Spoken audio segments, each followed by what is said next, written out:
Bienvenue sur cette vidéo tuto. On va aborder Premiere Pro pour les débutants en deux vidéos, deux étapes.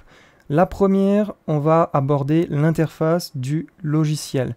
Et en deuxième étape, on va faire un petit montage avec une image, une vidéo, une musique, faire un rendu de tout ça et avoir une vidéo prête à être postée sur Facebook, YouTube ou Twitter ou peu importe ce que vous souhaitez. Dans un premier temps, vous allez lancer Premiere Pro et attendre que le logiciel soit lancé jusqu'au bout, puisque c'est assez long et c'est assez lourd. Lorsque vous avez lancé Premiere Pro, il y a une fenêtre qui est quasi similaire à ce qu'on a sur Photoshop, Illustrator ou InDesign. C'est une fenêtre qui va vous résumer vos activités précédentes. Donc ici, j'ai déjà créé un fichier qui s'appelle sans titre, que j'ai ouvert récemment, et on a la taille aussi. Ou on peut créer un nouveau projet. Ouvrir un projet permet d'accéder à des fichiers de sauvegarde qui ne sont pas présents à cet endroit-là. Donc on va cliquer sur Nouveau projet, on va lui attribuer un nom, donc je vais laisser sans titre, et l'emplacement. Et je vais laisser l'emplacement par défaut. On clique sur OK. Et là, le logiciel va charger l'interface par défaut et vous pouvez commencer à monter.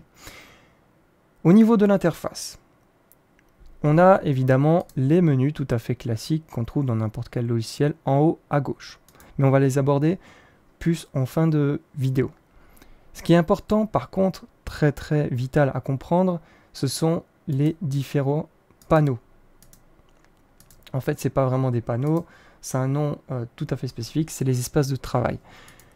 Parce que Premiere Pro, vous pouvez faire appel à n'importe quel espace de travail, le déplacer, en faire une fenêtre à part et individuelle. Mais ça, c'est tout simplement un outil, un bouton rapide qui vous permet de réarranger les fenêtres en fonction de ce que vous allez faire. Est-ce que vous faites un assemblage? Donc, est-ce que vous allez trier les matériaux bruts que vous avez? Donc, est-ce que vous avez des vidéos, de la musique, des images, des éléments vectoriels, des effets spéciaux, ou que sais-je? Vous allez faire un tri, vous allez mettre tout ça dans des dossiers et renommer.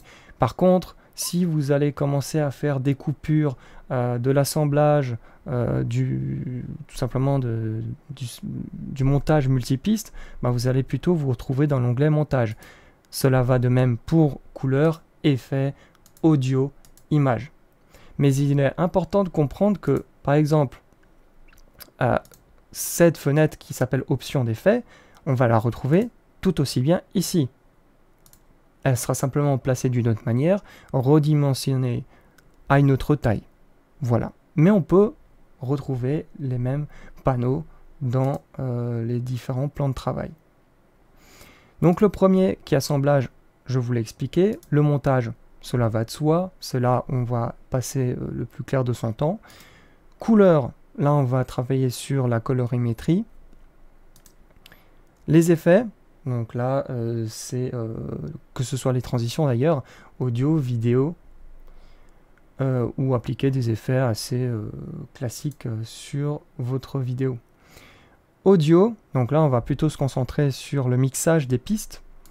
Et l'image, donc là c'est par exemple les outros ou les intros que vous pouvez placer de manière automatisée, ou aussi placer du titrage, du texte, et bibliothèque que je n'utilise pas, ainsi que métadonnées et productions qui sont plus spécifiques à des productions assez importantes où plusieurs personnes travaillent sur un montage. Donc, en haut, ici, vous avez le fameux fichier avec la possibilité de créer un nouveau projet. Et vous en avez encore d'autres ici. Vous pouvez aussi fermer les projets. Donc, si vous ouvrez deux fichiers de sauvegarde, .prproj, ils vont se fusionner dans Premiere Pro.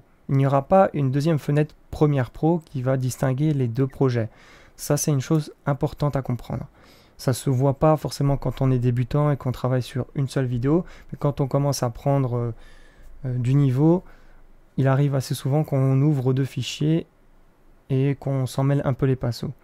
Donc enregistrer, enregistrer sous, on peut importer des éléments, mais on peut tout aussi bien prendre notre fichier, faire un glisser-déposer, et cela s'importe aussi facilement. Nous avons de l'édition qui sera évidemment contextuelle en fonction de ce que vous avez sélectionné à l'écran. Édition, éléments, pareil. Séquence, c'est exactement la même chose. Les marques, les images, affichage, donc là c'est déjà un peu plus technique. Et ça ne concerne pas forcément ce que vous avez à l'écran, mais plus sur le programme en lui-même. Donc édition, vous avez ici à cet endroit les paramétrages de Premiere Pro.